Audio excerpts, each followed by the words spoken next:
Sådan. Nu skal starte med 3 dl havregryn. Og så hælder vi det ned i en blender og blender det så lidt til noget pulver. Og jeg vil egentlig bare lave nogle små bloks hver advent, altså søndagene. Så tager vi en deciliter vand i. Og så blander jeg det.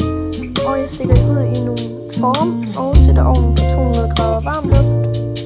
Og så lagt dem ind i ovnen i 20 minutter. Og så ser de sådan her ud. Og både hundene og hesten kan lide